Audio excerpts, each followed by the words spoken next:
drums. All right. Ow! Yeah, I mean, Juicy. we don't need to start. We don't need to start with me, like you said. We should probably start with. Okay, why would you ever listen to this? All right, let's just talk about the history of Votary in general. Good. That's a good place to start. Well, why would anyone listen to this? Why are we doing doing it? Right? What is this? Yeah. Because it's easy to feel like we don't have a lot to share or a lot to give out as far as advice or whatever for either filmmakers or companies, but we do. And part of that is our story. And so, yeah, I think Jed should start rather than me as far as the origin of Votary and why it exists. Yeah, that feels like and then we can say if we agree. That'd be fun. Does all in favor? Did that pass? Say aye. Aye. That's a natural starting point. So I think a little bit of who, what, where, when of Votary. You're so annoying. This is why Jono's on the podcast. To annoy Cody. Okay, yeah. So, I first of all, we're all storytellers here. Specifically, we're filmmakers, and we've all come together over the years. Those are some of the stories that we'll tell. But what we do on a daily basis is tell other people's stories, and we've done very little of telling our own. So this is the beginning of that. This is the beginning of us sort of practicing what we preach. And, we've seen great success from people bearing their souls, being vulnerable, specifically organizations, companies. And most of these clients, partners that we have, they say the same thing. We always joke about it. They say, oh, our story is not very important. It's not very exciting. We don't have a great story to tell. That's just because they don't see this forest from the trees. They're living in it day to day. And over time, our eyes internally have sort of started to become open to the stories that we can tell about our organization, about our characters. And we're a cast of characters, always making choices every day. And those stories, really, a story is you're trying to go after something. You have something in mind that you want to achieve.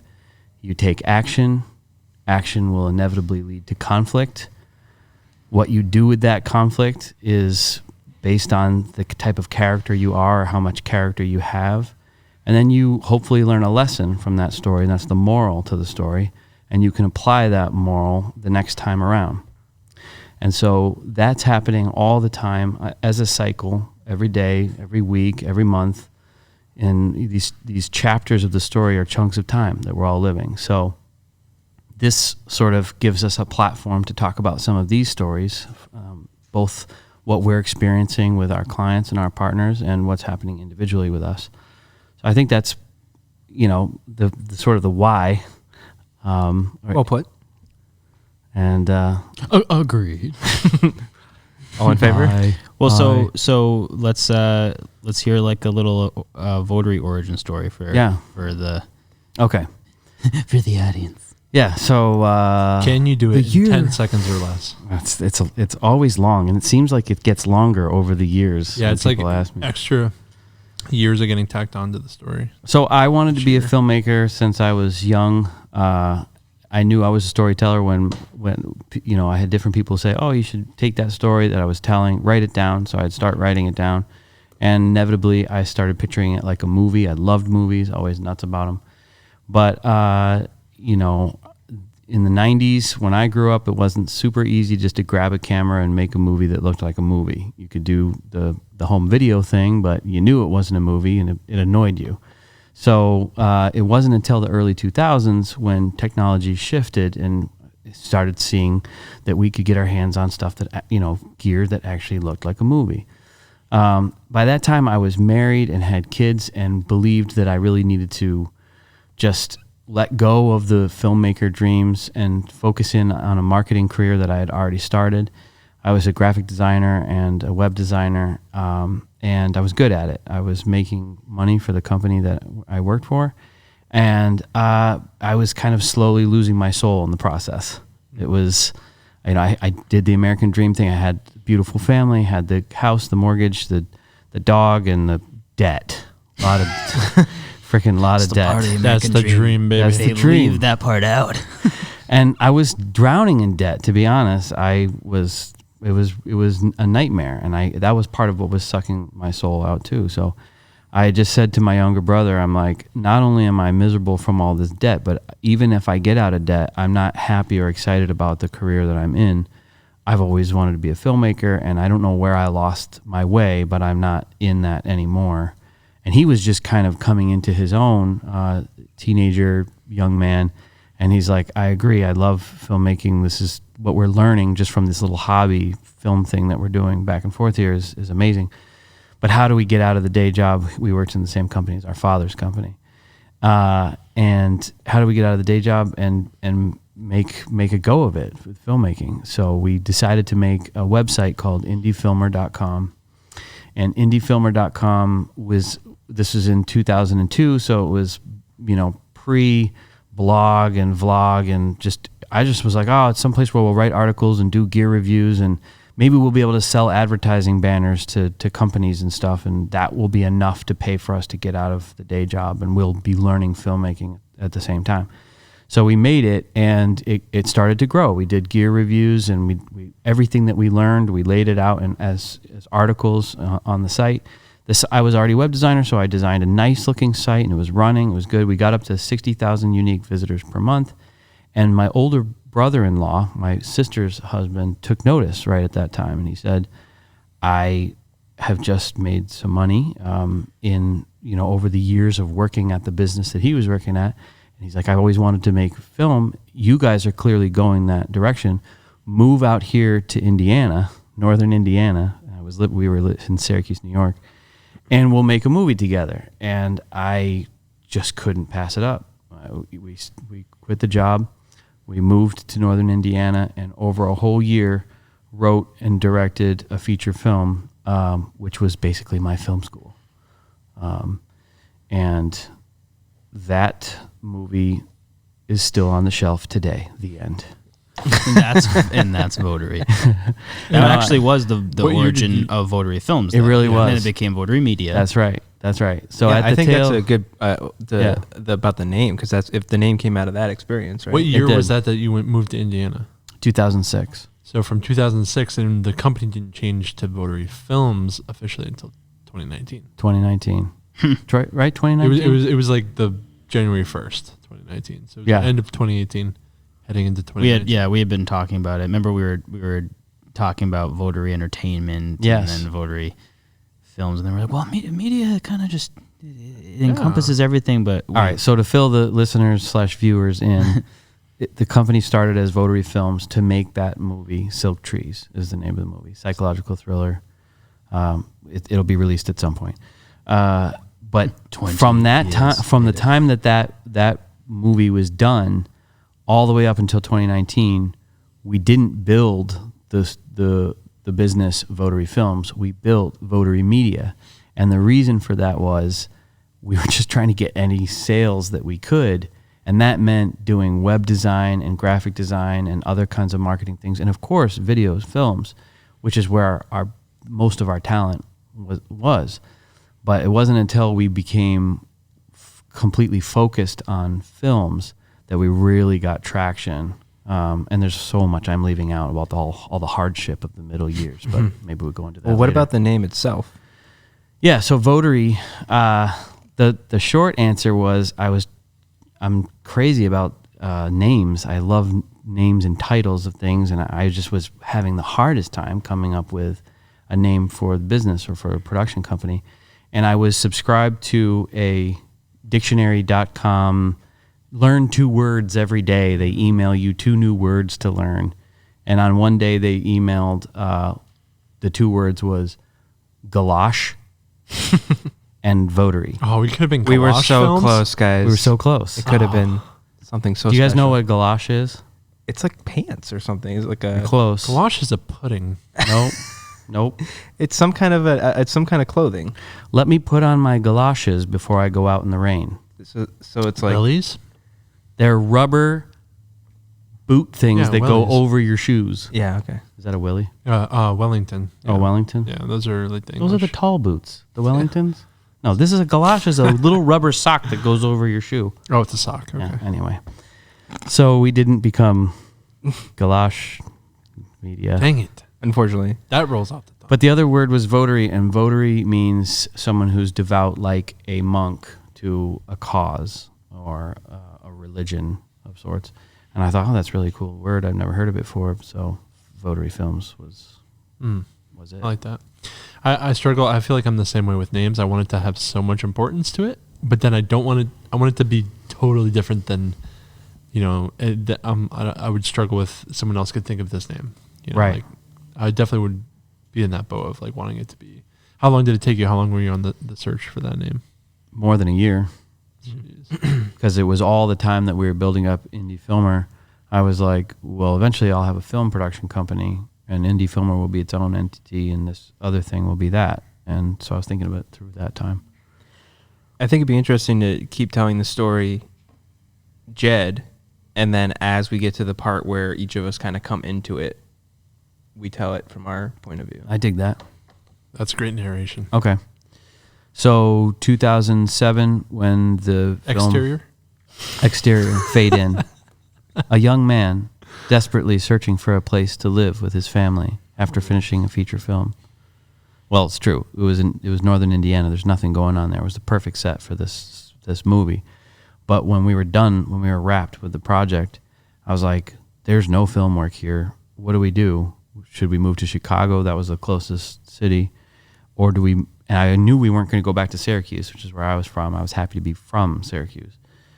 And we had visited New England, central Massachusetts, Worcester, because my wife, Bethany, that's where she was born and raised. So I liked New England, and I was like, yeah, I keep reading that there's more film stuff going on in outside of Boston, so let's move there. And we did.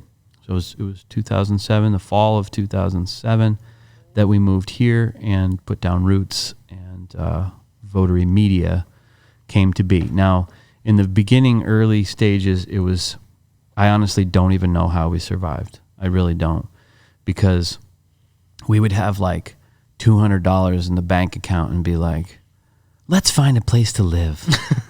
like how do you, I don't even know what we were thinking. Like, how we even put two and two together, but we did. And well, the economy was booming back then too. Yeah. So we started the business right when the recession was, and I didn't even know that there was a recession happening. I was completely unplugged from that whole year of just pouring into this film.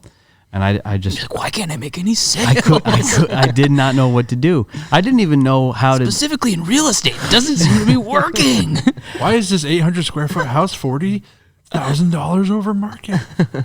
Yeah, I honestly didn't even know how the process of even going and looking for a sale. I was kind of just poring over Craigslist and taking any little odd job. At one point, I met a guy I wonder if there's good Craigslist stories. Oh yeah, there's like people would just want odd things like, oh, I have some editing that's needed. I'm your guy. I would like call him up and be like begging for the job, and then eventually get the job, and it would pay like $1,000 or something like that, and it's just like that totally keeps us alive for a few weeks or whatever. A few weeks. I know, like, well, with the family, a long way back then. We were all very skinny back then. well, with the family, There was only 3, not 6 of us. yeah, exactly. But yeah, that was the beginning phase of just learning. Just I didn't know what I didn't know, and building a business didn't mean anything more to me than just learning how to go out there and sell myself to businesses and just do the job myself, and then come back and do a little bit of bookkeeping, and it was just one-man show, and that's it. And it was terrible for years. It was really, really bad. It got to the place where, Bethany and I were having fights every day, and I was just so emotionally invested in the building of the business. But she would beg me and just plead with me every day. She would be in tears, crying, and just saying, please go get a job. We don't have any money. This can't go on. She was like, I was really supportive for a few years now. And this is years that went on like that. And you had 5 boys at the time. And we had 5 boys. Yep. So we had 5 kids, and just barely figuring out ways of feeding ourselves. And as I remember one particular time, and I wrote about this just recently in the book that I'm writing, but it's a moment when Bethany and I had just been like crying from this terrible fight, and the house, we hadn't paid the mortgage for a whole year, and the sheriff was serving your house is going to be go up for auction, and the electric company was sending us the third disconnection notice, which meant they really were going to disconnect it now. Like, we got it down to the science of how long it took. There was no food in the cupboards. The kids she had already gone to the food pantry many times, and that food had run out. And I'm pawing through my emails looking for any prospect. I have no sales. Our account is overdrawn by about $100. I have no sales and no prospects. And on one particular day, my oldest boy, who works here at Votary with us, said something like, "Dad, are we rich?" And it's just like one of those. I asked the same question to my dad when I was young. It's just one of those things you ask when you're really little. And our standard response has always been, "Of course we're rich. We're rich in love, and we have a lot of opportunities as Americans, and blah blah blah." That was always our response. But on this particular day, I did not want to say anything like that, because I was just so in over my head and didn't know what to do. And I talked a little bit about it, and that little bit of self-talk made me go back to my emails and dig through the emails, and I'm like, I know there's a prospect in here somewhere, and the electricity goes out. Oh. And the house goes dark.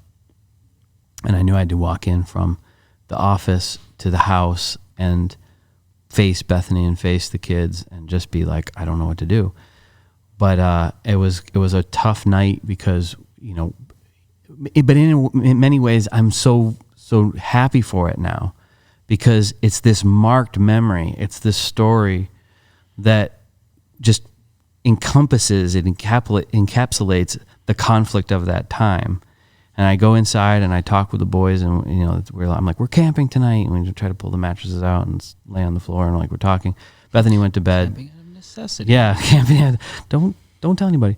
But then we would have some conversation that night about, like, look, this is a little different than what other people have to go through, and I said to the boys, I'm like, you might feel like maybe tomorrow when you're at school, like, are we weird? Do other people go through this? Their electricity turn off and whatever.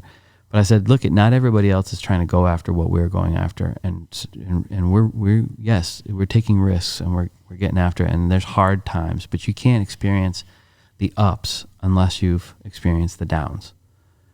And pretty much the next day, I said, I got to go talk to someone who has been in the spot that I'm in. And I went and met with Charbel Najim, because I had heard that he had been through a really tough time. And I went and had lunch with him. He was just so open and vulnerable, and just laid out the dirty details of when he was going through his really, really hard times. And it just was everything that I needed to get energy back. And I was like, I don't know what to do, Charbel. I need to just go get a job, right? Because I'm in such deep crap.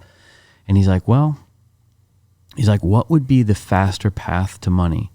To go sell yourself to someone who's hiring, or to go sell your services? Because either way, you're selling. And I thought about it and thought about it and thought, you're absolutely right. I need to do other things to get out there to sell services. That's going to be the faster path. And I was like, started imagining going door to door, because I'd never gone door to door. I'd never gone door to door. I'm like, I could try that. I could go door to door. And before we left that meeting, Charbel bought about a month's worth of my services, and it literally breathed life back into the company, and we turned around after that. And it was just crazy. And I didn't go there expecting him to do that at all. It wasn't even like, oh, maybe he'll give charity or something. It was nothing like that. It was a complete shock and surprise. And we're still great friends to this day, and we compare notes, and we tell these stories to each other and to ourselves, because truthfully, he has gone through financial problems since then, and I have gone through financial problems since then. Yeah. It's never a happily ever Well, after. and his story is crazy. It just he didn't speak English when he came here, right? Right. At all. Right. He's from Lebanon. Right. From Lebanon, like just war torn. Yeah, I mean, like, we should bring him in on this podcast. Yeah, we should interview him. But just like the amount of, it's not like you're going to like some successful entrepreneur that just like had all this money to throw at things who comes from success. Like his story is like, It's intense. it's crazy. Yeah. I've thought this too, and like I'm sure maybe listeners are thinking like why for 3 years would you put you and your family through that without just getting some sort of job that you could get? Yeah, so I did. I had a job for a certain amount of time that was paying for, it gave me enough income to get the house that we were in, the mortgage, and eventually it was The marketing position? It was making police training films with municipal police. That's right. Yeah. Okay. Yeah. So I was making police training films, and we were surviving, but it was taking more and more of my time and more of my attention, and I was like, it's sucking me back into that corporate world, and I know that I have to build this thing. So the more I would lean out of this financial safety in order to build this other thing, the more pain and more risk and more pain there was. But I just knew I had to lean away from that and into to whatever it is I needed to learn. And truthfully, month to month, week to week, month to month, there was always like something that gave us relief.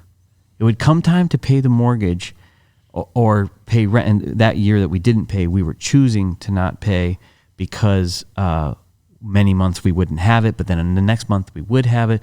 But someone advised us, no, you need a modification to your loan. So just let your credit get wrecked and go through a mod, and you'll, in the long run, it'll be better. It was terrible advice. I was gonna say, It was terrible advice. No, it was terrible advice. I would never give that advice to anybody. And I would never do that again. They're like, anyways, here's your order. Yeah. And I mean, you guys were pretty young. I mean, you started a family Yeah, we started really young. very young. Yeah, I mean, so my parents did too. Yeah. Like, they got She was married at- got 18 when married she at was 19. pregnant, Yeah. and I Yeah. was, and she had Jai when she was 19, and I was 22. Yeah. But we always would get by with one little thing into the next, and that was Votary for like 7 years. Yeah. Why was there that? I mean, I know we've talked about this in the sort of Votary interview too, but like, why was there such a pull to like, no, I need to be an entrepreneur. I need Votary to be a business. I need to see this through, and the corporate life or other things, they're distractions from my goal. Is it that the goal is there? Is it that like what was pulling you? Why? It's not even a goal in the traditional sense of the word goals. Like I have to make my goals. No, it's if true, like people, the other entrepreneurs that I know that are wired similarly can attest to this. It's just the way I'm built. Mm-hmm. It's just the way I'm wired. I don't know any other thing. I only know that my brain wakes up and it sees a vision for something, and I just have to go do that. And I have to just do whatever it takes to get to that. And so that maybe that's what you mean by a goal, but the hard part about being wired that way is every day you don't wake up with the same vision every day. You wake up with other ideas too, and you can want to do those. And then it's shiny object syndrome. And it's like you get a little way into something and you're starting to get traction, and it's boring because now the real work is beginning, and it's hard, and you're hitting conflict, right? And now being a dreamer, being a storyteller, I'm such a dreamer. I'm like, I can dream of this other thing and then just start going after that. And so I did that perpetually. I mean, if I told you the number of businesses that I've started in my life, we could fill the whole podcast with one idea after the next and why they failed.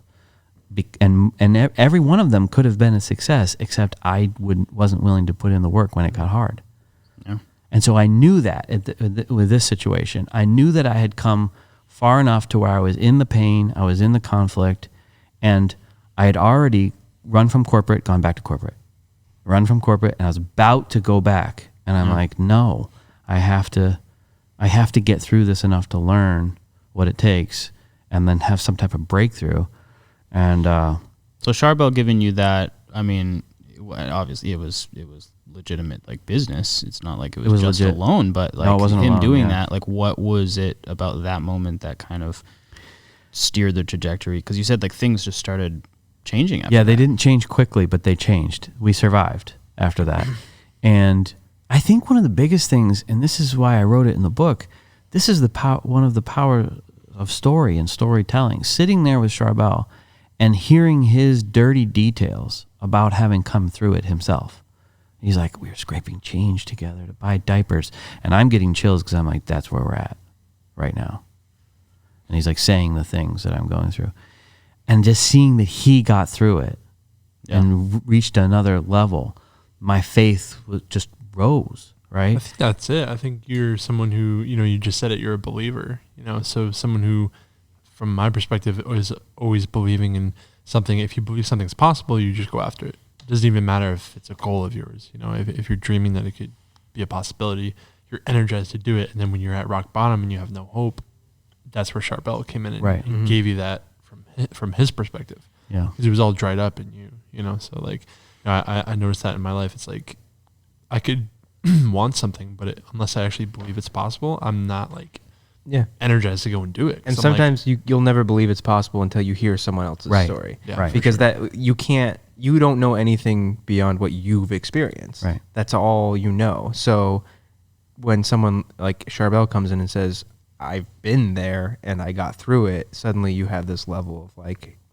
okay, if he could do it, it could happen to me, or I could get through it too. Isn't it funny how the older you get, like cliches and things you hear as a kid start to click in a new way? Totally. Like believing in yourself is one of those things that you hear so much, like growing up, and you're just like, what? Okay, like, but then you actually start to realize the importance of it when the older you get, and then you have life experience with moments where you just are wanting to give up, or you Right. do give up, and then sometimes all it takes is a friend to be like, no, you're worth believing in. You need to believe in yourself. I believe in you, and you're like, oh wow, like those cliches are hitting my heart now. And interestingly, giving me motivation. like Listen to old people. pretty much that's the guide, right? Like they talk, Donald Miller talks about it in Story Brand, the guide, the importance of the guide. The elders in our life they've been there, they've done that. Deus ex machina. Interestingly to me, I think about what we do now with the documentary side of what we do for clients and partners and whatnot. And in many cases, what we're doing is exactly that. You're taking a story that has happened or is happening, and you're wrapping it up in a way that future people can see it, or outside people can see it, and they can understand and be inspired and learn something from it, and ultimately hopefully be attracted to that level of vulnerability. Ideally, ideally. if they go through the process that we're trying our best to put out there, saying this works, like why are we focusing on meaningful stories? What does that mean? Like if you go through that process, you do open up about the hardships, you talk about it, you talk about the resolution. There is power in that. Like people feel connected to you. I think it's so easy for people in our industry. I was just talking to a guy yesterday who's doing the same thing we're doing, visual storytelling, like video, and he's trying so hard to get out of just showing up with cameras and being viewed as that. Like, you guys are a production team, right? You're going to show up and do your thing. It's like, yeah, but there's so many production teams that they have a bigger vision, and they have, if it's all about really doing the work up front before you show up. Like the magic doesn't happen just because you're there with cameras, And I feel like, I'm sure that will come out of these conversations too. It's just why have we made the transition to not want to just do that, Right? To just be workhorses and actually create something meaningful, because we can show. We've had plenty of experience of showing up with cameras, having an idea that there's a great story here. We know it, but we didn't reiterate it enough up front, and someone's going to take the lead. And if we are not just really taking the reins, the client will, Right. and then it's like, Or no one will. and it'll be, too many cooks in the kitchen type of thing. And it's like the importance of that, of like, no, let's focus on what really matters, what's really meaningful. That's going to get people to to actually connect with this, that's something that I feel like, be interesting to talk about too. Yeah, I feel like you've honed that in so well. Like when you're talking to clients and you being director of marketing and sales, you're constantly pitching that, but it's not a pitch. You're just saying it because it's something you believe and you've experienced it go wrong so many times. You're just saying this is the way it needs to be, or it needs to not happen because this is how we get good content, and we don't want to make bad content. Yeah. And not only just good content, it's like this is how people are wired. Yeah. It's like once you start breaking down storytelling and like connection and like what do we want? Is that something that you feel like you've always known and now you're just articulating, or is that something that you feel like because I remember you saying when you came to Votary you were just doing graphic design, Well, yeah, I want to. Yeah, I would like to hear the bridge the gap between where you were at that point, Jed, and then bringing Mike into the picture. Yeah, those early years. Mike entering stage left out of yeah. Okay, Mike enters stage left, interior. Well, I knew that when things started to turn around, I was like, we're catching a little bit of momentum here, which means we have a little bit of capital above and beyond what it takes to feed the family, which was unheard of, right? Up to that point. Jeez. So the moment that you have a little capital, you're like, I knew, having gone through that pain, I'm like, I don't ever want to go back to that pain. What is it going to take to not go back to that pain? And I'm like, we need sales. And if we do get a lot more sales, how am I going to fulfill all this? Oh, I need a team. I got to have a team. That means I have to build a company, an actual company, right? But that is just so foreign to think about, like, how do you even peel apart? Like, you go from having no money, zero money, to having just enough to feed your family, to having a little bit more. You're like, can I actually let go of this money to pay someone to do so? Like, it's so ridiculously nerve-wracking, right? Well, like 7 years in too, right? Right. So way far in, because up to that, solopreneur, just it's free. You could think of it just like a freelance career, but I always knew that working from home, working in the garage, working from the garage office, exactly. So I just started putting my antennas up for people that I believed would be good team members. And I knew that they would need to be artistic, and that there would be some, I didn't even know what I was looking for, other than I knew they would need to love film like I did, and storytelling. And I knew that they would need to fill different roles. And the picture that I had in my head, when it became, time for me to really think about, well, how can I even pay for a team? The picture I had in my head was, we're gonna have a team of filmmakers, and somehow, if I just put one foot in front of the other, something will present itself on a way to pay for them, and I just know how to do it. But I was like, it's gonna come. And when you and I started working, had I already been talking with Chris, or you and I started working first? Yeah, we did a couple projects together and before Chris. I always get that timeline a little bit mixed up. I do too. Because you and him were at the same time two different people that are like, in my mind, there was going to be completely different roles, and I couldn't pay for either one of you.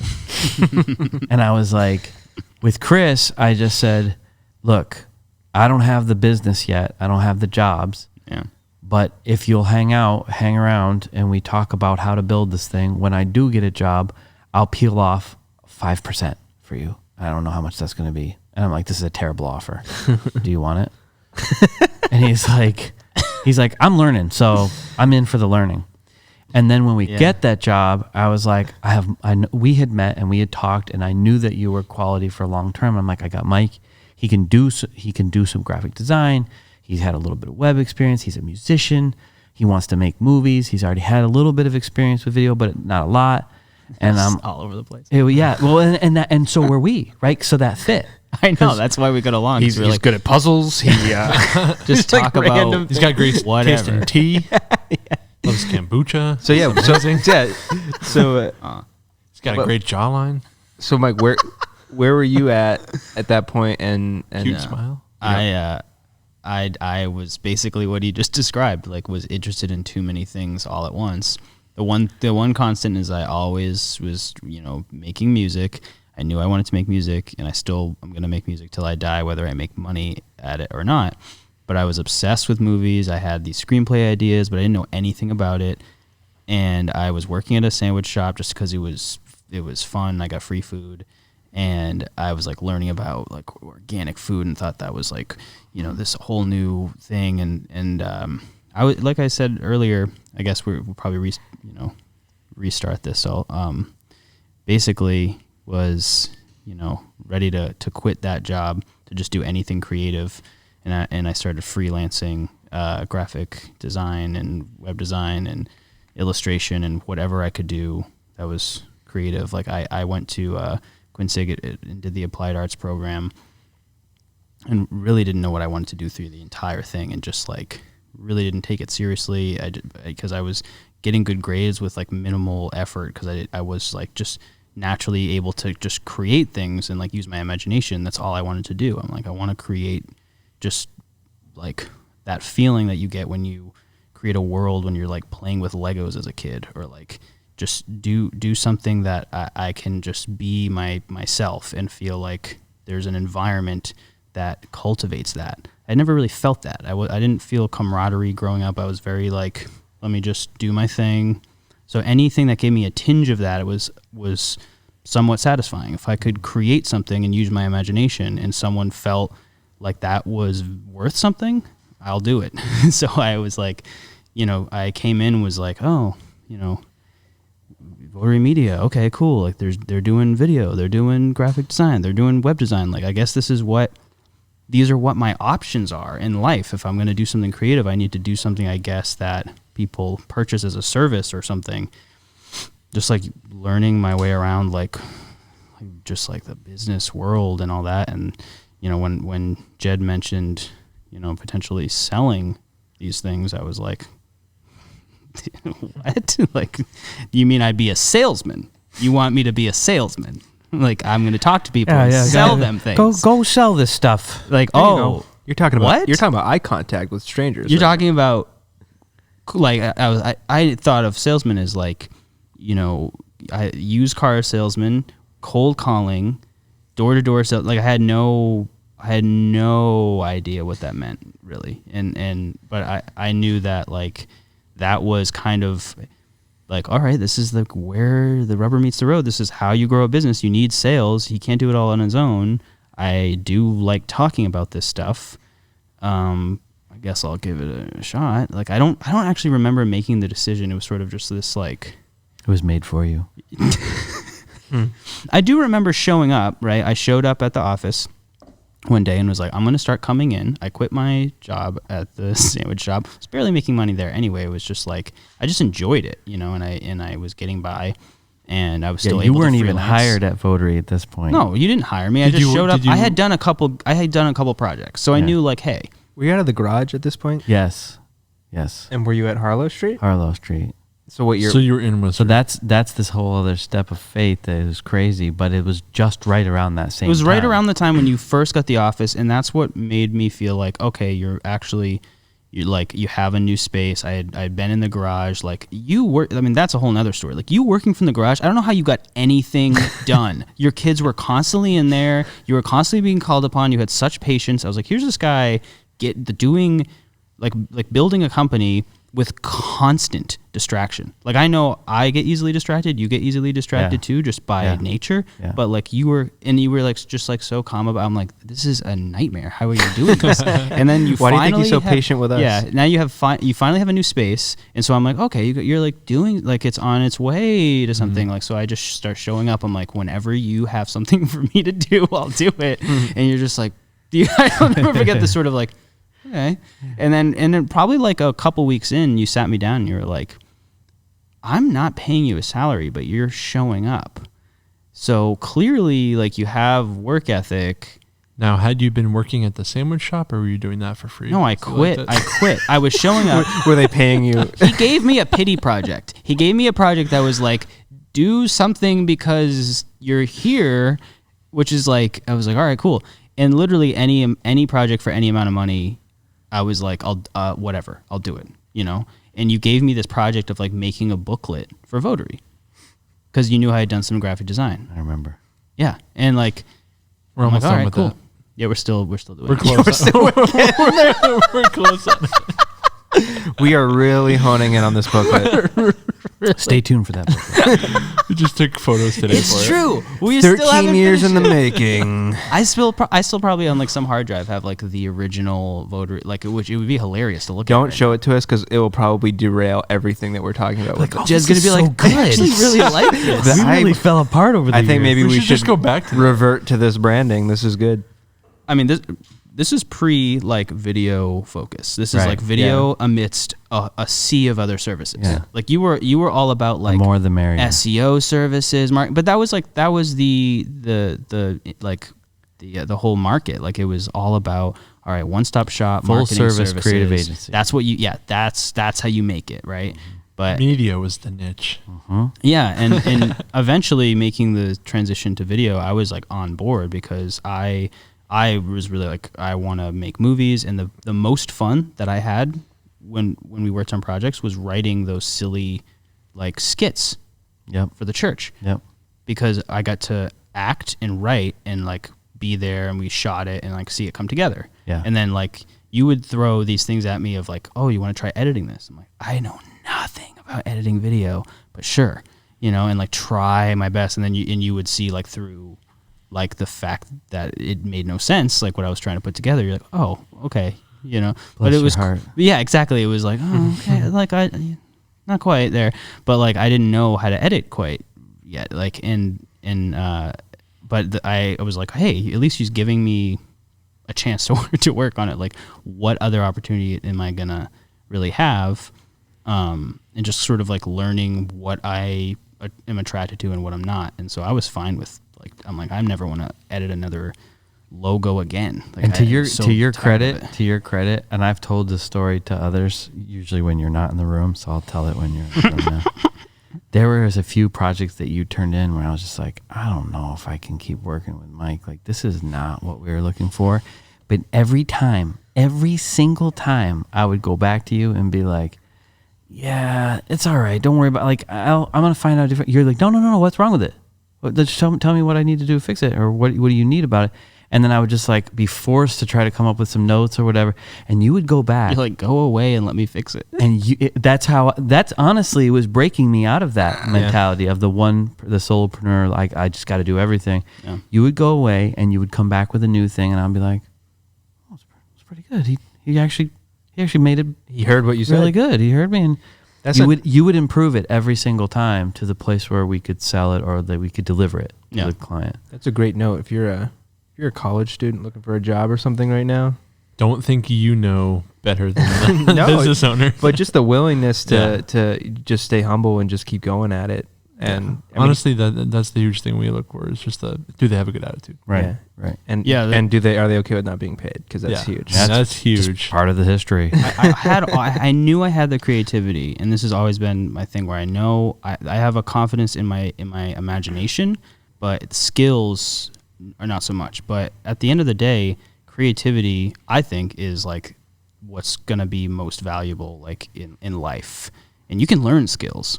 And so I was just like, I was looking to learn the skills, and like the fact that I was able to just try my hand at something. I had very low confidence in myself with like my skills in any department except for like creative drawing. Like I talked my professors in school to let me do drawing instead of writing essays, and I would get A's because I'd be like, I'm going to draw the picture of what I read instead of like Just write a bunch it. of That scribbles was on me. a piece of paper. That was me, except instead of drawing, I was doing video projects. Yeah. Yeah. It's like I was just like, I know I can do this, but anything beyond that, once computers got introduced, I'm like, I'm not freehand drawing. I'm like, ugh, like this is, ugh, you know. Once computers got introduced. Back What an old-fashioned back in statement. 1983. Beep bop boop beep boop. Wow. So Cannot Mike, compute. so what year was that? Did we establish that with you came in and met Jed? 2014, 14? 12. No, it was earlier than that. Oh, sorry. 2012. Yeah, 2012. when we I first think. when we first got introduced, it was around 2012 or 2011. When we first started doing projects, it was probably 2012. And when we first I was 8 when I years started old. showing up, it was like end of 2012. to do that math. 2013 or 2014. Well, I know it wasn't 2014 because 2014 is when we did that party and wrote up that deed and like did like a total change in the business. I know it was prior to that, so it had to be 2013. Yeah, and then you moved to Montana. Oh my and God, There's a whole, all right. there's a So- whole thing there, but like that was basically me starting. But you didn't really like offer me a full-time position until I think 2014 or 2015. It was like, okay, like salaried position, you like get sales, and I'm So- like, okay. So now, why don't Mike and Jed kind of bounce back and forth on the years leading up to Jono? I would like to know a little bit more about like. I remember interviewing Jono. Let's get remember there. that. Let's go 2014. So 2014, Mike was hired. He was building up his sales skills. There was I want to know such why a nice way to put why it. you thought he could sell, because he didn't. I knew he could sell because he was passionate about storytelling, and he could talk about it till the cows came home. He could talk, and honestly, even though, you know, he could talk about it pretty much with anyone, even though at first it was like transitioning into the selling side or making the ask wasn't comfortable, and it's never comfortable for people until they just do it for a while. It didn't matter. Just being passionate about the value of stories and storytelling, I recognized that, and I knew that I had that, and I knew that that's what closed sales. So I had already tried a different salesperson that was like 100% commission based, and they weren't, and I didn't have to carry any salary. So I'm like, here's how you sell, and we're gonna like building up sales scripts and blah blah, blah, and it never would work. Never would work. Didn't you try that with people who were actually trained in sales at one point? Trained, Yeah. good people who had Like amazing past specifically, yeah. track records of selling and couldn't sell storytelling. They Mm-hmm. just couldn't do it. It was so foreign. The idea of filmmaking or making videos or selling videos to customers, they just couldn't do it. Well, and this was a time where like video itself was not where it's at now. Right. Like now you don't actually have to sell, like video would be valuable for your business. Right now, yeah. As much. Everybody knows it, pretty much. Yeah. The video part, the need for video part, the place where what people don't naturally know now is that the power isn't in the video; it's in the story. It's in the meat of the story, even. Yeah. The delicacy of the story, the vulnerability of the story, Power is inside the meat. power in the meat. Vegans beware. That's our catchphrase here at Votary. The power is in the meat. Votary Films. What year did you get here, Jono? 2017. Well, I know how it went down. 2015, I had this crazy feeling that I had to reconnect with my family, and they were all in Montana, especially my mother, and my kids didn't know their grandmother, and my dad had just passed away, and I was like, they're gonna grow up and not know my whole family, and I was like, okay, we have some semi-regular sales that are happening, not monthly, not like retainer accounts, but we were okay. We were paying the bills. So I was like, well, what if this was an office here and I start opening offices in other states, and like that's how we grow the business, and I'll start with Montana so that my kids will get to know my family. And so we hightailed. Franchise model. Yeah. I honestly was under the crazy delusion that I could just go and spin up these different offices, and that was what I would be good at or whatever. And so we went, the family went, and we were out there for 4 months, and it was great for the kids to connect with my family, but the business started to I decline. mean, Of Montana course. was booming. Yeah. There's not much going on out in Montana. I mean, it's beautiful. It's beautiful. Isn't Montana the middle Hollywood? That's what they call Yeah. it. Isn't that the New York Yeah. City of the West Coast? It really is. Hollywood Central. But so of course the business started declining, and the Chris, who was named general manager at that time, was just like, I'm out. I can't do this by myself. This is not the vision I signed up for. Well, I would not go to the office. I was mainly working from home or working from Boston, where my girlfriend at the time lived, and I was like kind of half Worcester, half Boston. Yeah. And was like feeling totally disconnected, feeling like I don't know what I'm doing. How am I supposed to sell this stuff, especially without like any sort of guidance? Right. And when you said that you guys were like, I don't know about this. Like, I don't know if we're gonna stay out here. I was like good, you know. Like I felt bad for being so relieved. But I'm like, this is like, I don't know what to do. You know? Right. So I came back. How long was it, Montana? I was only in Montana for 4 months, and wow. It was so short, but it felt like a year to everyone. Mike, you were relieved when he said he was coming back. Yeah. And when I came back with a whole new vision and a whole new perspective. And here's the thing that a lot of people don't know about me personally is I grew up moving around a decent amount. So I never really knew where home was. I just felt like a gypsy most of my life. And when I was a young adult, I really was a gypsy. I just moved around all over and traveled and whatnot. And I still had that in me all the way up until that Montana situation. And when we came back here from Montana, that's when my eyes were open to everything that I loved about New England. And I was like, this is completely home for me. Like, this is full roots, home. I don't need to. If I move somewhere else, it won't ever be a move. It would be like, oh, I'd spend a month somewhere else because I'm escaping the winter or something like that. But this is home, right? Yeah. And when that clicked for me, then there was new vision of just like, no, don't open offices all over the place. Like, do it. Just make this amazing. Build a better team. And that's exactly when we started digging in and doing that. It was Tallene, and then it was Jono. Well, Jamin came out with you. And Jamin came back from Montana. That's right. So great point. So Jed, your nephew was, I mean, he was probably one of the first people I met when I came into the office, you and him. And I was like, whoa, what's going on here? You know, it's like a family business. Right. Exactly. Yeah, it kind of started to be. Yeah, Jamin and my younger brother joined me in the Votary office in Montana. We were there just long enough to spin up this beautiful office, and we were getting sales. We were killing it for this little city in Kalispell that was just like out of nowhere. And it was so interesting to look at the pictures of both offices, and they were decorated similarly, and it was like weird. But we had to shut Montana down to come back to New England, and the beautiful part about that was Jamin came back with us because he just was a powerhouse. He developed into a powerhouse in those short few months. How old is Jamin at this point? Young. I mean, 5. He's a powerhouse. I know he's 12 now. So he went from he went from not being a filmmaker, not knowing anything about making films, but having great instincts, to being a legit filmmaker in 4 months.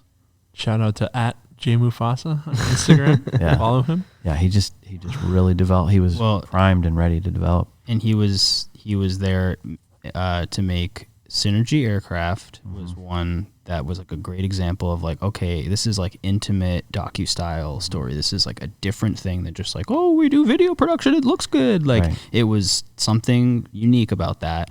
And that I remember that struck something in me.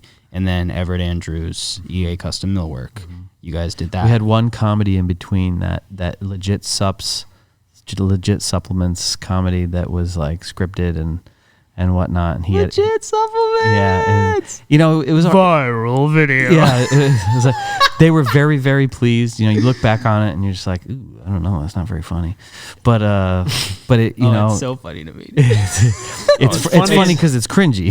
Not the way they think. Yeah. It might be funny. Yeah, they went belly up the month later. So we didn't. We were just laughing and laughing. I wasn't laughing at them going belly up. I was laughing at the video. Yeah, so when we came back with Jamin, we started to really look for more team members that would be fitting just to like the long term. Yeah, fitting to the long term so vision. this has got to be what, 2015? 16 at this point. Okay, 2016. Yep. So not that long ago, really. I mean, for me, 4 years. We're getting there. We're yeah, getting there now. Doesn't seem that long, but it's. So feels what was like it a like long for time. you to have them come back to Worcester? I'm gonna try to put myself back there. I remember meeting Jamin. I remember Jed giving me like this is who Jamin is. He's like my nephew and this stuff. And I was like, oh, is this gonna be like like the Office situation where Oh, yeah. Michael hires his like nephew or something. Jamin, how old were you when you came here?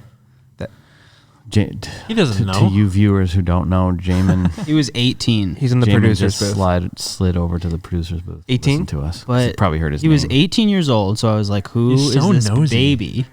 And 19 maybe. I remember Jed being like, "Yeah, he's like really quiet, but like when he does speak, he really means what he says, and it's like he's really thoughtful, like with like what he says." And I'm like, I had that in my mind. I'm like, oh, that's interesting. I'm like that. I'm like that's like I feel like maybe we'll relate to each other because I like. Yeah. You know, growing up was like hyper introverted, and I think we clicked pretty soon and pretty easily, and started working on projects together. And When did he become the most sarcastic person I've ever met? Because Well, that developed over time. that's wasn't New right. England. Something That's what New happened. England does Yeah. to people. Something happened where like overnight, yeah, he just got comfortable, and I'm like, oh, this is who you really are. But in many ways, because I know the rest of his family, I got to say, there's an element to Jamin's personality that always needed New England to shine, because they would all laugh and be like, and I know it because I'm that person among my siblings. That sarcasm it really shines here in New England. Yeah, we just like we like to think that like we don't care. Like, Yeah, whatever. So okay, so you hit it off with Jamin pretty well. We came back. You were happy. You were happy for that. yeah, I honestly I Did don't. you start working I in remember, the office again? I remember what I liked about it was the fact that like yeah we were in the office and it felt like more of a actual team, not just like Jed and I being like what do we do, like how do we get sales, or, like having just like 4 people now. Felt like more of a like okay like we're you know we have more like roles a little bit, it's like moving towards something. And then something really cool started happening where we were like trying to basically develop a series. We were thinking like oh, we want to make, you know, we want to make series and like and sell it to streaming services, and started writing like a scripted series, like a like a not even documentary. It was a scripted narrative, show. yeah. Yep.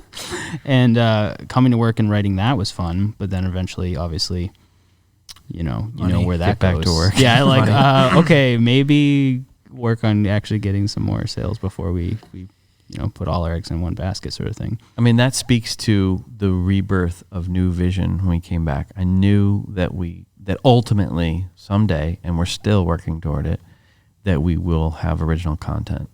But I also needed to learn. This is original content, and it is. technically speaking. Yeah.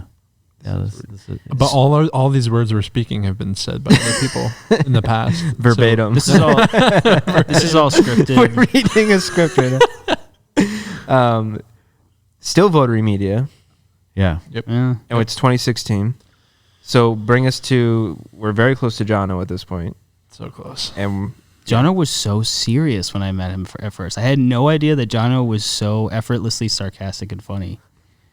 Like, Are you sure it was 2017, not the summer of 16? He said it you with came in? confidence, I believe. Yeah, it was 2017. All right. Because I graduated college, worked at another production company for a year and a half, which brings me to 2017. Right. Okay.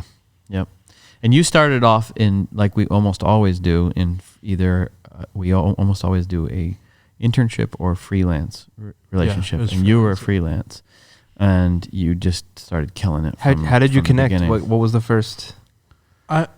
So I had worked at a local company in Worcester that was media, and I looked up competers just to know what we were facing. And I saw this Didn't super, find much. Jamin, hit that button. No, hit the red one. Oh, the red one. Yep. Juicy. Here we get to the juicy part of this. Oh, okay, got it. Okay. So we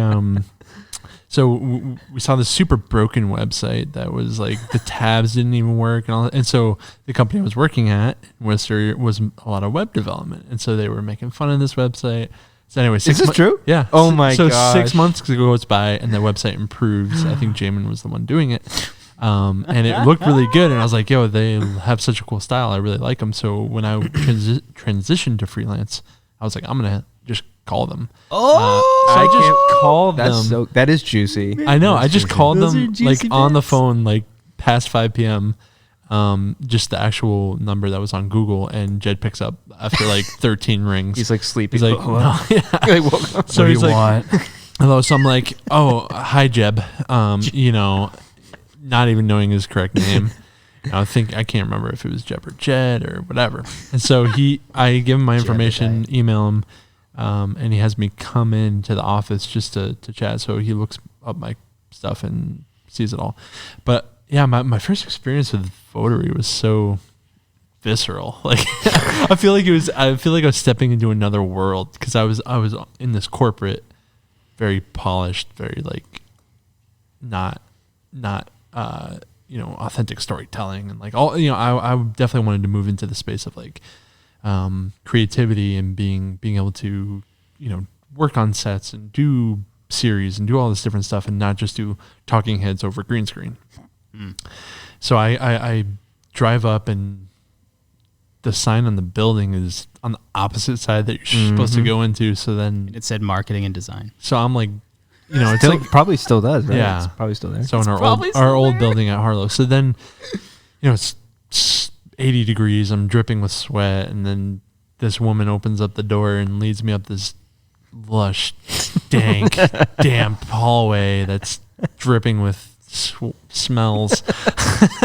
So I get up to the top, and then I get led through this art gallery with branches and demonic art statues and all Not these. our art. No, it wasn't ours. It was the art gallery. It was all these crazy looking rats on the wall. It's so true. It was pretty spooky, to be honest. And then I get into, that was the art gallery, and then next to the art gallery is a small, tiny door that says Votary, and in there it's at least 100 degrees with no AC and one fan blowing, and there's Talene and Ben and Jamin and Mike and Jed, and I just brought in some donuts, and I didn't even know who was who. And They so had liquefied. and I actually recognized Talene because I'd seen her on Skyscope, which was a company that was bought out. So I recognized her from seeing their videos and their website. Little plug. So I was like, for- okay, I for kind of Matter know. Communication. I know, right? Shout out to Talene. Yeah. When you hear this, Talene, we love you. We miss you. Yes. Come back to us. So she was very warm, and everyone was very warm, but they were all like these super like high tech hippies. I would describe them like, smoking pipes and twirling mustaches and Whoa, doing, we smoked pipes on the regular. Yeah. back then. doing With the big door open. That was beard wax so and fun. thin rim glasses, Kombucha. and boots, and like it was so funny. I was just like, what is going on? But it was cool, and I was like, I'm totally into it. And then I don't, as I alluded to earlier, remember any of my interview. I feel like I didn't remember that happening. I remember your I just interview. remember walking away and then being like, here's the information to log into our email and Slack and Boxer. I And guess I got hired. Here's my social security number, and go ahead and take out a loan if you need it. And like just being so trusting Just and wide open. and being like, wow, that was cool. I think I just got adopted or something. Yeah. Well, Dad's this like, is what I'm I'll your say. dad now. I have 5 boys and you're the 6th. Welcome. So Jed I will interviewed you, and then Oh, yeah, I, like, for, I I want for your some first reason impressions. interviewed you Yeah. on my own too. Yeah. Oh, I yeah. don't know why. Yeah, no, we were doing like leadership interviews. Oh, you were trying to be legit. let me. So once you pass let this me know how test, this goes. Were you guys at this time like we need to build the team, we need more film? Yes. Okay, so you were looking, and then Yeah. so when Jono reached out, you were like, come on in, because you were on the hunt. When we went to Salt and Pepper for at your actual like interview get together, there's a little cafe that we went to. I knew that we were more similar than maybe you knew, Probably. because I had Googled the snot out of you. And I was like, Interesting. I knew where you went to church. Oh, I man. knew, I was like, this Did you is a find man- his old YouTube from high school? I didn't find that, but I did. dang, I, that maybe- would've I did changed find old videos. I did find old videos. But I was like, he's a man of faith, just like me. I think we have a lot in common, and I loved your work. I'd already seen your work, so it was a no brainer for me. So you really had the upper hand. Yeah, the I whole did. conversation. Yep. So, John, you started as a freelancer. at Yeah, that so point. I actually walked away from that meeting with Talene will contact you, and here's our Slack and login, and here's our email and our Voxer and our text line and all that stuff. So then I go, and then they hit me up and say, here's 16, no, it was 16, but possibly up to 24 edits for UMass, that needs to be done, in the next hour. So I say, okay, I guess I'll just stay up all night for 3 days straight and do all this work. Do you remember your first projects? I think it was that one. And then I ended up shooting for Norton and shooting for Tuna Wars and then editing for Tuna Wars. Yep. And Norton was one of your first projects then. it was actually Norton shoot and hand over. Yeah. We didn't edit it. It wasn't actually Norton was the actual one that we produced was the first time I directed Right. internally. So I directed and So shot. I don't think I've ever seen the original Norton then. Well, Norton, The one that you shot. You can look it up, but they just wanted footage Gotcha. of their factories. Ah. It was pretty boring. Mm-hmm. I still think that your video is one of the best ones. Oh, it was a great piece. It was a game changer. When you did the Norton, you actually had thought out sequences and it was well lit, and we tag teamed on it, but mostly your aesthetic was, you dialed it in. And then when you came back with the edit, it was just like, this is, it was just on the level that we knew that we wanted and had before when we were doing more narrative stuff, and then had gone away from. You guys had a huge backlog of I think Mike said it, like you were just so calm and cool under pressure, and then I come on, you're like, yeah, we actually have 30 projects that are due, and we're just not doing them. So we should probably do that. And then Josh came on right before me. Right. So Josh was directing operations. So it was like Jam and then the sales of Ben Farber, shout out, Talene, shout out. So it was this whole a team. culmination of It a small became a team pretty much in that year. That was really it That was boosted probably up. the largest that we've ever been, other than now. Yeah. Right. Actually, was that more people than now? No, it was probably similar. Depends how you It was larger it depends sales how you team. qualify that. I So think. larger sales team. That's 3 right. people only working on sales. I mean, well, we would direct too, but we still haven't gone back to Yeah. that. So as far as sales go, we Yeah. haven't gotten past 2 Yeah. lately, and Since then. mostly just Mike. Yeah.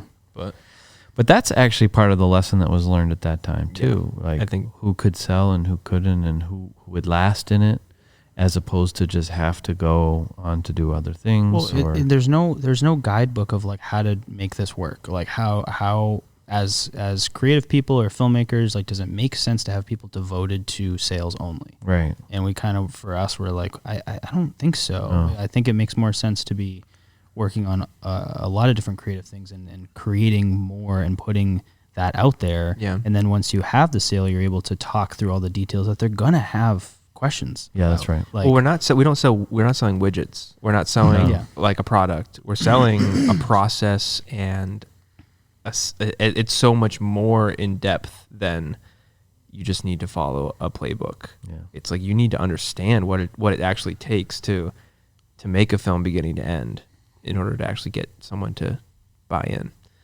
yeah, and just getting to know them, asking more questions, and not jumping into, this is how much it costs for this type of video, and like, Right, 'cause yeah, it's you not don't that even straight. know- It's not- you yeah. don't even know if that video is gonna deliver what the result they want.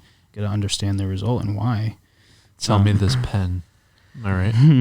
I think a vulnerable thing for me to talk about that time was crewing up and adding that many team members, and just learning so much about how to even just interact or relate with a team and know what to do to keep growing, because we did plateau and had trouble. Yeah. We got to the place where our expenses, the team expenses, outweighed what was coming in for sales, and profit margins weren't there. And thankfully, at that time, certain people who were the most expensive team members just said, "Hey, I got different stuff going on in life. I got to go this way," and they exited. And it was like, "Oh my God, thank you that even worked." Thank you for and we've stayed great friends, and we stayed in contact, and that's all good.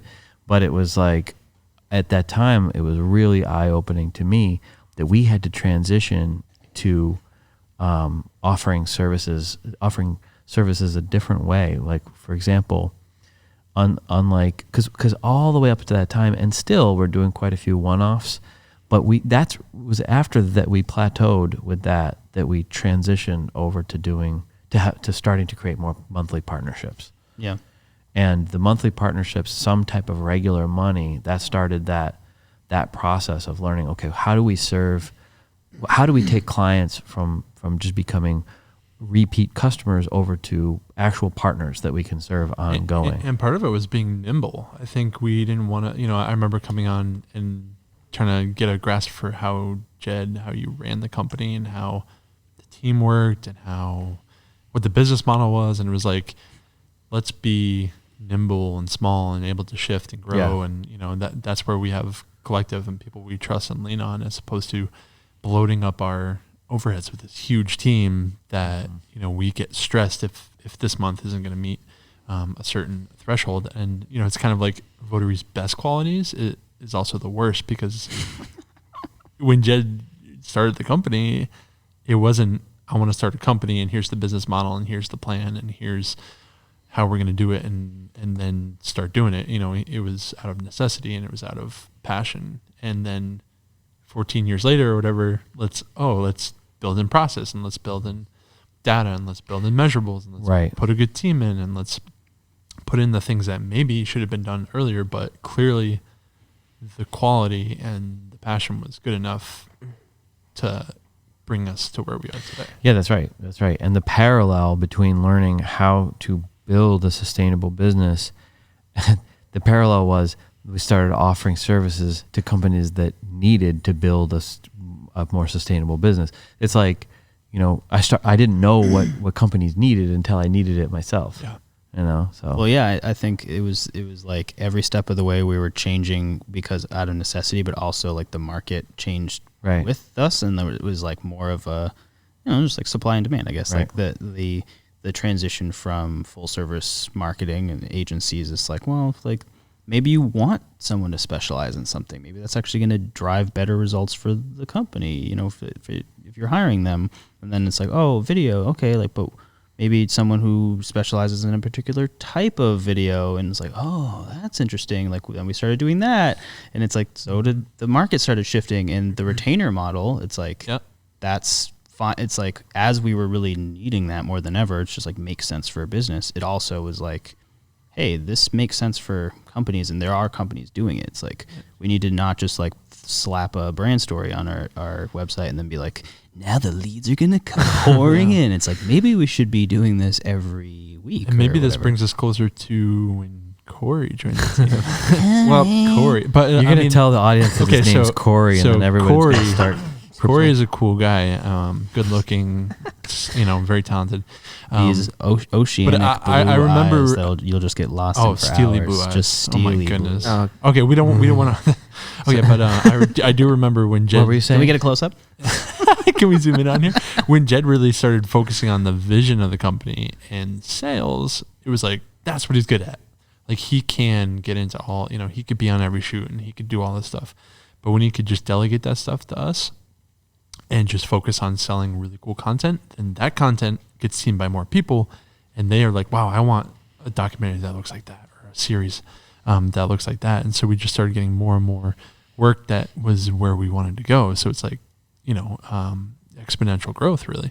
And it was because he was able to just sell and, talk to his contacts and be the visionary of the company and just focus on what he wanted to do.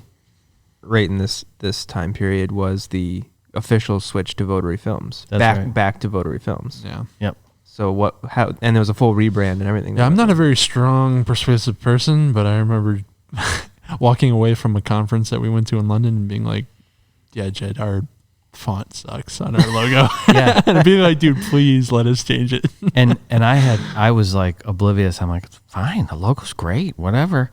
And to hear Jono, who I trusted and loved his creativity so much, to be like, this isn't us. I was like, just let me We need talk something to different. someone outside of our. What was the exact wording you used? Do you remember? I was like, I think it looks like 2000. Yeah.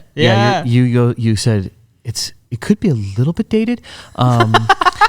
I was probably like so. Like, That's what I was nice looking for. about it. Yeah, that's exactly what you said. But the big thing was that you asked for us to work with someone outside the company, and I was just like, we have so much creativity right here. Why would we ever need to do that? But it turned out to be the best thing because it took us, and that's when I actually, after that situation of going through a process with a logo designer, I realized we got to get away from our own, like step away and be work on the business and be objective and work with other people who have 30,000 different feet. That's right. Not be so granular. Well, we tried designing our own, redesigning the logo. Like each of us would just like work at like a little, our little corner and be like, well, this is why this is the best And one. it was never right. Never just right. But Phil, shout out to Phil. He actually made, he took our advice or our direction. We said, we want a evolution from where we were at, but not, we don't want it to feel, we want it to feel different enough to where it's the new us. We all loved the brand, but it was more our clients that loved our brand. They loved the feel and the look of Votary, and when we would be able to, we never really talked openly about like, it's a wing and it's, we're taking our clients to new level. We started like saying like, why do we actually like the symbol? Like it's fire and it's a wing and it's, shows that we're passionate and creative and, it's like all those things that we liked, but then we looked at it and we were like, oh, it's so busy and it's, maybe it's outdated and it's not, it could be better. It doesn't need a reboot. It needs an evolution. Right. And so, we went through that process. We changed the name at that time. So that was a big deal. Yeah. So why that had to have been a conversation, unless it was something that you knew you were going to do for a while. Well, we batted around a couple different names, but really just settled on exactly the way that it was born, Votary Films, because we're like, we're gonna make films. Series are films, ultimately feature films are films. The films that we make for our customers that are short, they're still film. There's no reason not to call it Votary Films. And ultimately the shift to film production and storytelling via film production was complete with that. Yeah, I mean, you changed it to media out of necessity of wanting to be able to offer all these other things. Right. And then once we weren't offering those things anymore, Go back. it's just like, well, Simple as that. yeah, this is... It didn't feel as simple as that in the time, but really looking back on it, Well, it was it's simple like as that. years between Right. that. So Right. And then it was our branding that brought you in, or Oh, me? yeah, Tell your story. All right. Well, This is Cody Wombolt, not Corey. Corey Wambolt, not Corey Wambolt. Bolt. yeah. Whatever. Say it. I'm Corey. No. Yeah. You can call anybody anything you want. Jono. Jano. Yeah. So I'll just give a little bit of my story and coming in first interactions. So, I went to film school. I always knew I wanted to get into film production, and went to film school at Boston University and graduated in 2014. Yeah, and I was at the time while I was going to school, I was working in AV, audiovisual integration. I was basically I installed AV systems, and when I was like, I gotta be in film. I gotta start doing production one way or the other. Like, went to film school. I know it's what I want to do. And my company that I was working at the time used to do broadcast work, but it was the same job, but on the broadcast side. So it was installing and building studios, production studios. And so I jumped over to that side of the company because it was closer to what I wanted to do. It was closer to production, and it was objectively an awesome job. I was 20 years old. I was making a ton of money. I still don't appreciate how much money I was making at that time. But the flip side of it was that it wasn't scratching that creative itch, and kind of on the same thing with Jed. Like, I am very much an entrepreneur. My whole family are business owners, and that's always been in me as well. And so I was kind of living that like crazy working for the man type thing, where I was working like 80 hours a week, and I was miserable. So against many people's better judgment, I decided to leave that company, and I just said I'm going to just start being a filmmaker. And it's a lot of the same things that Jed talked about. It's like when you just decide to go out and start from scratch with like, you just make that decision one day, and then it's like, okay, like, what do I do now? How do I even get this started? So, I had no gear. I had no prospects. I had just I gave my company notice. So I had about a month or so to like basically contract for them and figure something out. So I started, I kind of intentionally said, like, I know that there's a big market in wedding films, and it's the kind of thing that if I do it, I know I can build it quickly. And You get to see true love. and so, and just a note, like I had known that not only did I want to get into film production, but I also was very much more drawn to doc style film production than anything else. And so weddings kind of fit that mold. And so I started tackling weddings. I just told friends and family that, like, hey, like, I want to make, wedding films, if you know anything, whatever. So, turning point was a friend of mine, his older brother was getting married, and they asked me, like, hey, are you doing weddings, films? And I'm like, yeah. And, so it was like the third wedding I ever shot. And I had this kind of inspiration to interview them in the wedding film, as a part of the wedding film, on a day other than the wedding. And so I kind of told their story, and it was more about their relationship than just their wedding. And when I did that, a lot of people liked it. And my wedding business, so that I did like 3 weddings that first year. I did that wedding, and as a result of that wedding, I booked like 10 right away. And I was like, oh, snap. Like, this can work. And it just grew so quickly within that first year, to where I had more weddings than I even knew what to do with in a very short amount of time. And so I was like, man, this is pretty cool. Like, I just set out and started doing this, and now I'm totally like paying the bills doing video, which prior to that felt like a completely unknown possibility. Like, I didn't know I could do that. And so I had done that for 2 years, just doing the wedding thing, and then I would take like a corporate gig here or there, or I would jump in on larger productions, like doing PA work and stuff like that. And freelancing, just doing the one man thing, and I was doing well, and felt like I had just spent the prior 6 years working for a company, and I never wanted to do that again, because it was just I was loving the autonomy and the freedom. And really what I was debating was, how big do I want to make this? Do I want to keep going on my own and just like have this freedom and be comfortable, or do I want to scale up and build a production company?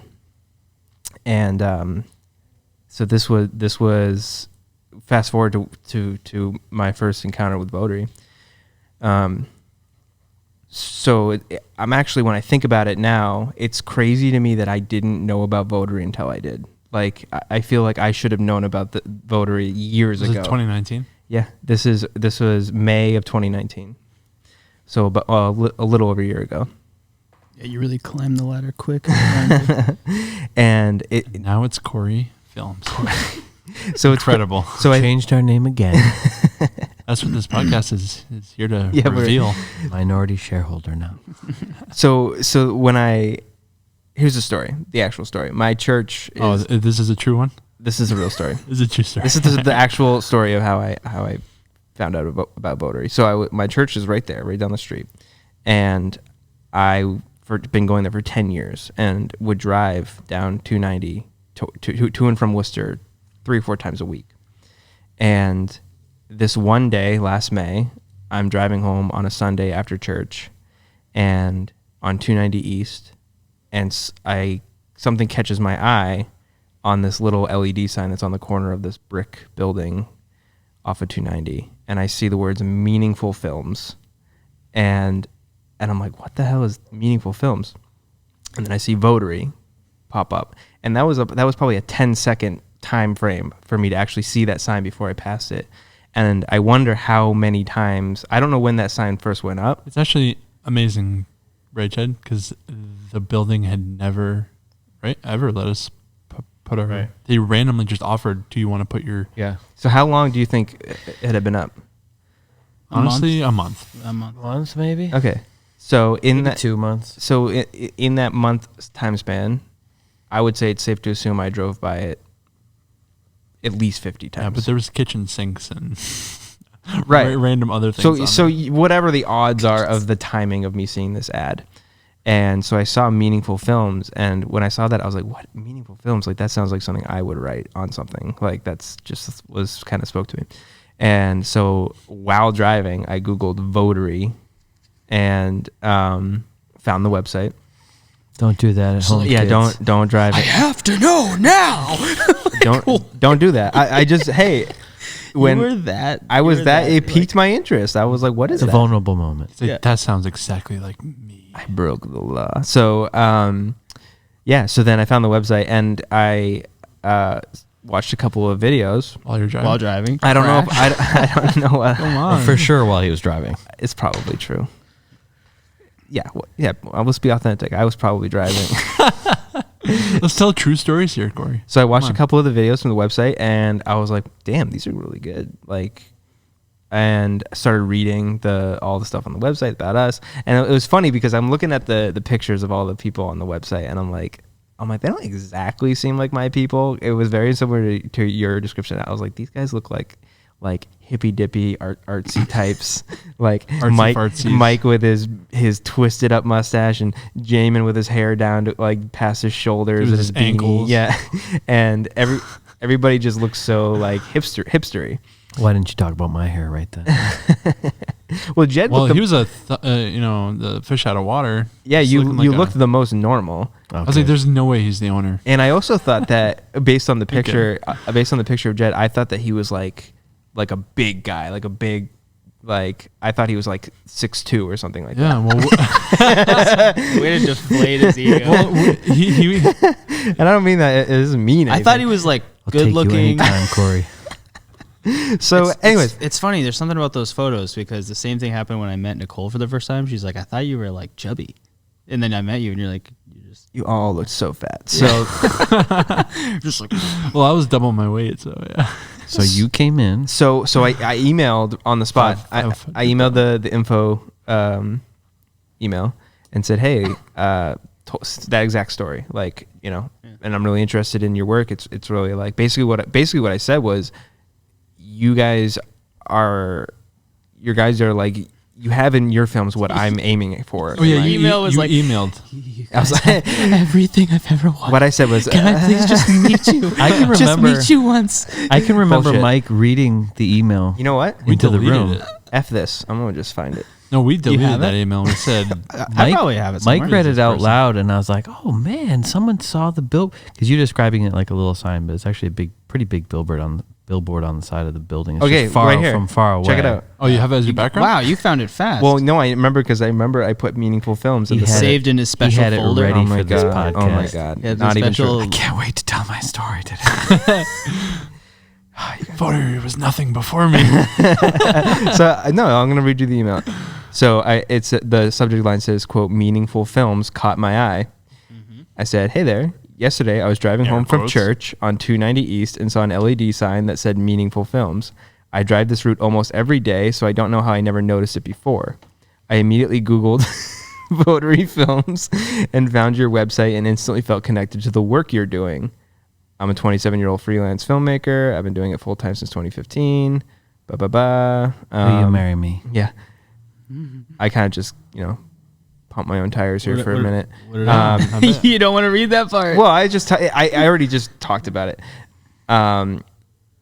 Yeah, it's been going pretty well, and I've learned a lot, but I want to get better, and I want to be a part of telling more stories through film.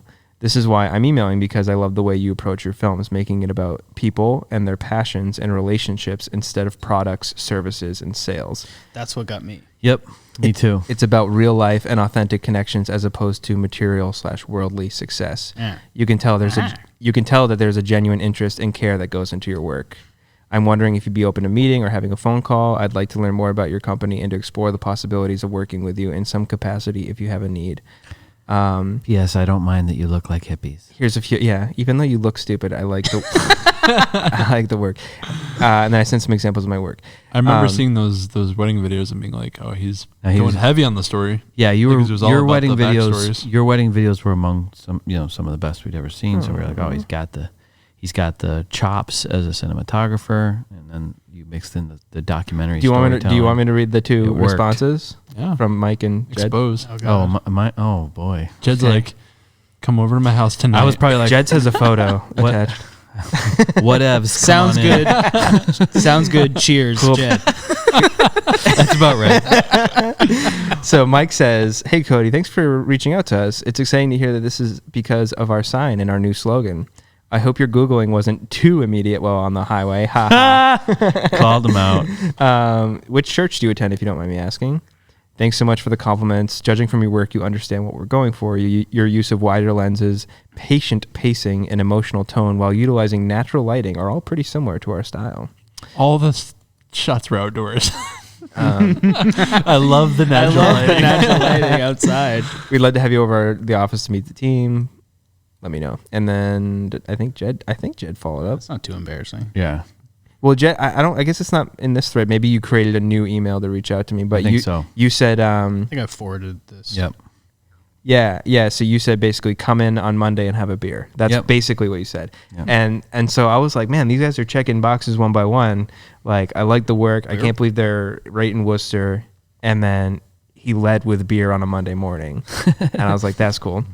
I have my first email from Jed. Uh-oh. I'd like to meet sometime soon. Holy crap. How about Thursday around noon, Jed? That was good. That was a good one. Yeah. So yeah, you were like, Some of my best work. Jed said something, I like, hey, love the wedding work, something like really nice or whatever. And then you're like, come on in on Monday and have a beer. I was like, cool.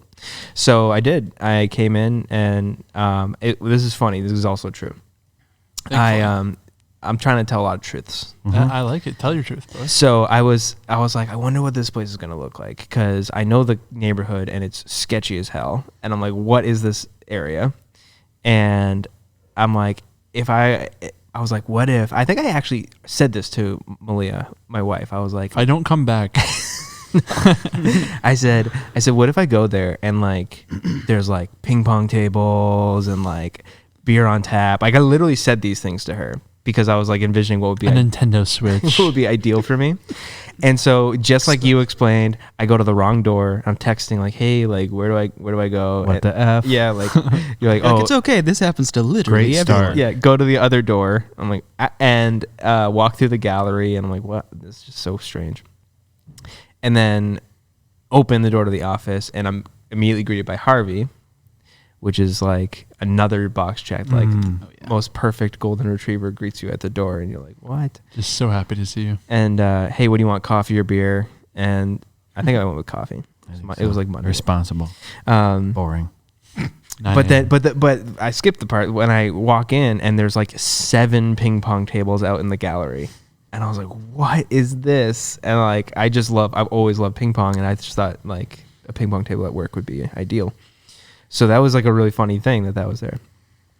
And then basically sat down and talked with Jed and Jono for like 2 hours and just kind of talked about work and style and everything that we talk about. When Just a lot of truths. Just so many truths. And then I got to meet with you separately later on because for some reason I wasn't there that day, yeah. right? And then you were it was just me and you. Is that true? I remember. I mean, I know I think that so. I know that we got lunch together early on, but No, after that. yeah. So then, I mean, we're getting towards current day, but it was basically like a 6-month courtship, I would call it. Where so We're courting yeah, you. so we met that first day, and I get a text that afternoon from Jed saying, "Hey, when can I take you out to lunch?" And I was like, I don't know, whenever. And he goes, tomorrow? And I was like, okay. And then Worked with Bethany, worked with Corey. Jed, Jag have learned a lot from Jed about the power of connection, like the power of like early and often. If you're like, whether it's a prospect for a sale or if it's just someone that it's just like you can't overstate the value of FaceTime, like not the app, like actually face-to-face interaction and getting to know someone and like building relationship. That's been a huge thing that I've actually started doing that I never would before. I would always like, if I was going to meet someone, I would have like a very specific reason for it. But I've learned, I think through observation here, that it's like, if someone says that they're interested or they want to meet, just say, yeah, come on by. And Totally. that's it. Like, he doesn't have to be, and so many good things have flown out of that approach. Before you were like, when I need you out there. No, it's like, well, why would you come by? Like, what, you know what I mean? Like, that would be my, For what? I don't need you, so why? that would be my natural thing. It's like, well, what are we going to talk about? Like, what's the point, right? But what I've learned is that just connecting is a really good thing. That's the idea behind this. Yeah, because you don't know, you just don't know what it's gonna lead to. If you're watching this, we just want to connect with you. Just glad you're here watching. I So- just was thinking about each other. Like, Oh, let's just yeah. film it. Yeah. So Forgot about so you it guys. was 6 months of kind of the typical Votary story where I would kind of pop in and out, open door policy with Jed, come by anytime, and also open door. Hey, you're in all of our apps. Here's a key to the office. And I was like, what is this? Like what? You guys pulled that. I was I just kicked the door open and then it was just open for you guys to just, here's our bank account. I was like, info. why am I in this all hands chat? I don't know any of these people. And then Apparently in my You're on hand. the website. You didn't even give him your photo. And there's like a photo of you like in the corner, like taken through. and then within a the couple ferns. weeks, he just hands me some keys. And I'm like, this guy has let me into this company. I guess I'm hired. Yeah, like I was like, just Do I get any money? It's just so unusual, right?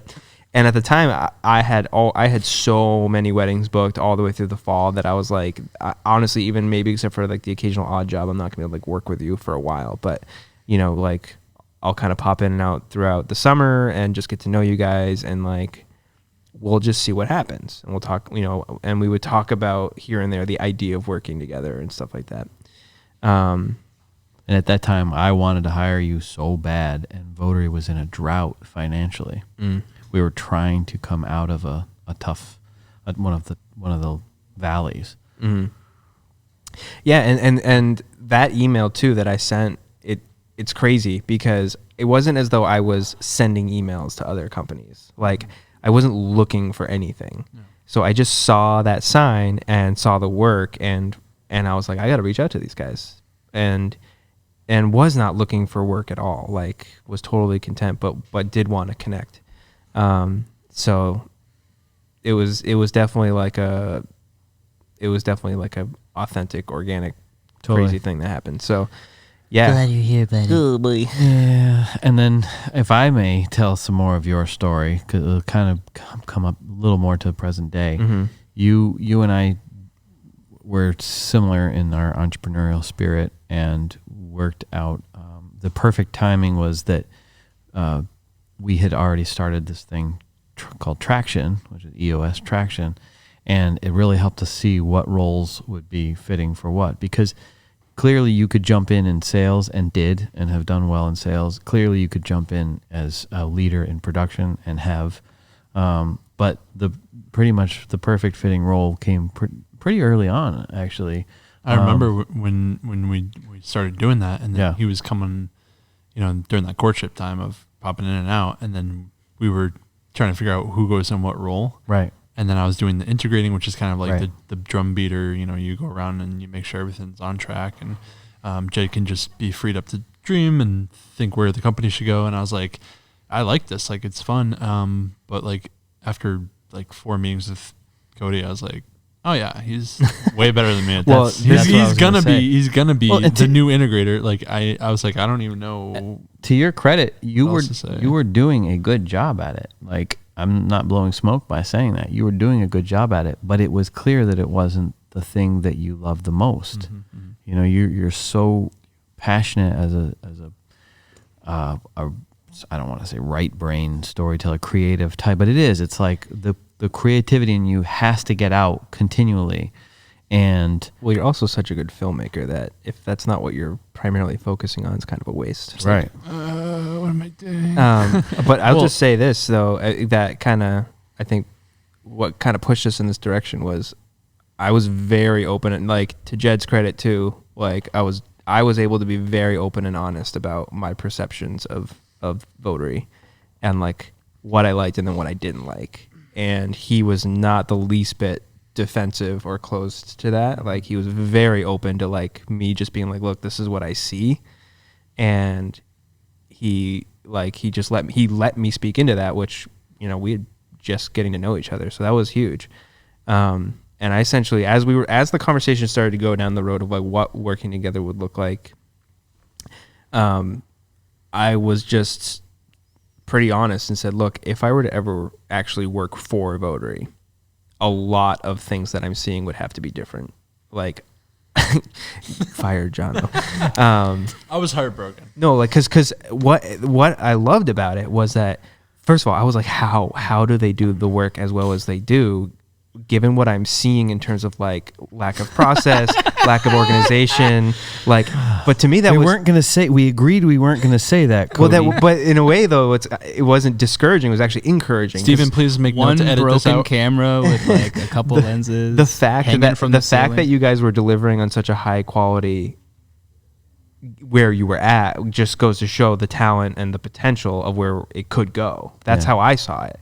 I was like, they only need a few things to change and they could be on a whole nother level real quick. In truth, we have attracted really creative, but process-wise, fairly sloppy people for years. I am not ultra organized. I'm a dreamer, and I'm just like, you know, when I put my hands to the craft, it turns out beautiful. But when it comes to organizing processes, that hasn't been. So many creatives are that way though. Like if you're a filmmaker or an artist and you're listening to this, it's like that's what I walked into, was a group of very talented, very creative people. And so there were the shortcomings that come along with that. I think for me, I always pride myself on personal organization and personal file structure and personally like staying organized, but never having any work experience other than for like family business. Worked for my dad, worked for a family-owned company, and the one place I worked at was it was actually a leasing apartment company here in Worcester, right out of college, just to get by. They had insane disorganization, no training. I had to figure out myself how to do everything. So never working anywhere that had that, I probably didn't even really understand what process was, what systems were. I didn't even understand any of that. So Jed and I were figuring that out. Like, what does it even look like to, I don't know, like have a onboarding process? What does it even look like to, like, the idea of standardizing something so that you could grow as a company was like a new idea to me. Right. Like that was like something I had never learned, never heard about business school. You know, the closest I ever came to it was just working the front desk at my dad's business and just taking calls. So then when Cody comes in and he's worked at another company, he is process driven. He is someone who can, you know, give it to you straight, not care if people hate him for it, you know, and, you know, he doesn't care that I hate him, which is a great personality trait. He's able to kind of push forward with these things and his past experiences, and, you know, he's very skilled. No, it was just a good fit. I think that it was just a good fit because all the most important things for me were there. Like, again, I did not think I was ever going to work for another company again. So it says a lot that even meeting you guys started me thinking in a different way. And so, yeah, so I think it'll be a year of me actually full-time on the team in November. Yep. So we're almost there. Yep. Oh. Well, so I think this is a great spot to pause. Yeah. Mhm. Because I think that we're about to get into the next chapter, which is moving to the space. Yeah. Tune in next time to hear about that. New vision. And that's a good COVID. point.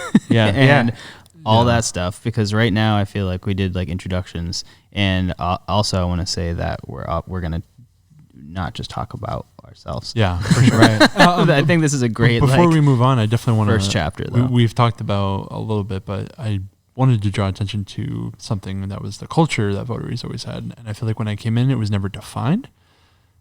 But that was something that spoke to me. You know, even just Jamin saying to me, here at Votary, we're always improving, and we had this award of like who's improved the most, and little things like that were something that spoke to me, and clearly Cody, and you know, this is something that attracted you, even though Jed was just by himself in a garage, as creepy as that sounds. You're just like, I want very attracted to you know, Jed his in culture his of garage. patience and openness was something that brought you to it, and I think as well for you, seeing that he was open to criticism, open to improvement.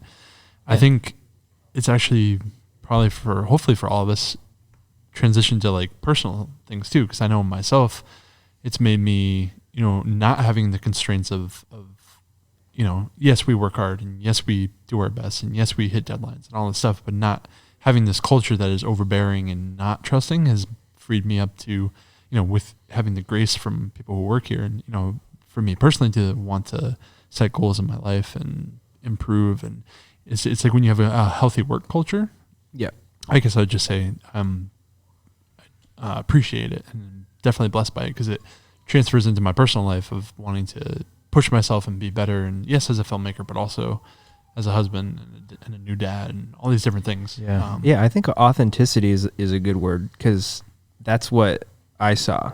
Yeah. You know, like there's nothing fake at here, you know, with the people. Like everyone is just very open and honest and vulnerable. You know what I mean? Like there's no feeling of like, oh, well, it's work, so we have to pretend like we're, you know what I mean? Like, and if you're not that way, it shows itself. Totally. And that person, and it they're not comes here through. anymore. That's what I felt in the films, was that the authenticity. You're not trying to make something look like it's something that it isn't, or someone or a business. It's like, it's honest, authentic. Yeah. You know, and that definitely came through, and that's why I reached out originally. But yeah, I think this is a great place to stop, because we're to present day, and then we can. Wow, was that 2 hours? Yeah. It was 2 hours. Oh, Crazy. that's good. So Flew by. we can make the next episode about really the last year. Yeah. And then where we're heading. What we've done Yeah. during COVID and where we're going, and some of the vision and whatnot. Yeah, And to your point, Mike, just saying that it's not all about us. This is part of this couple episode series about the origin stories and whatnot. But ultimately, down the line, we will also have guests and really cool, interesting people that will join us. on this we'll run out of podcast. stuff to talk about ourselves quick.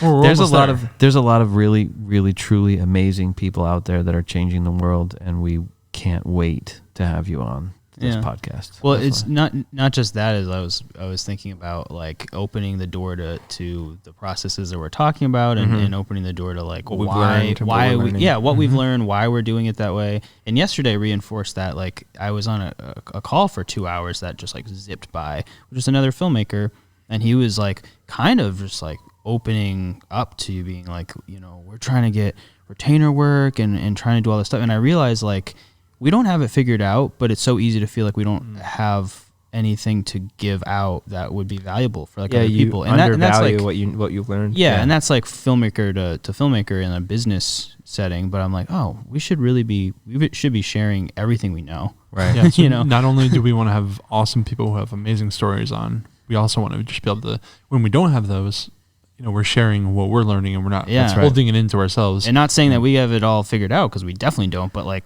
that reinforced something within me about like, oh, well, we need to do that all the time. You know. Yeah, in the past year we've come far, but we've also learned a lot. So we should definitely talk about it. Oh, and we preach this to everyone we talk to. So if we're not doing it ourselves, then Yeah, the power. I've just been saying this a lot lately. The power of a story has two basic cycles: the writing of the story and the telling of the story.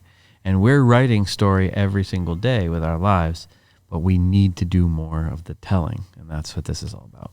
Yeah. Good one to end on. If you're tuning into this podcast and you would like to reach out to us and talk to us about what's going on in your life or in your organization or your business, please feel free to reach in through Cody our at Votary Films. through our website channels, and we would love to talk to you. Or info@votaryfilms.com. Definitely not Mike at Votary Films. Well, and you could ask us questions. We'll answer them. Yeah. We have a live chat on the website, and there's real people on the other end of that chat, and we'll answer any questions you have. And everything's true that you've heard in this podcast. And everything. True stories. Oh, booyah. Oh, yeah. We didn't even get permission for this, but It's his friend. now it's our podcast music.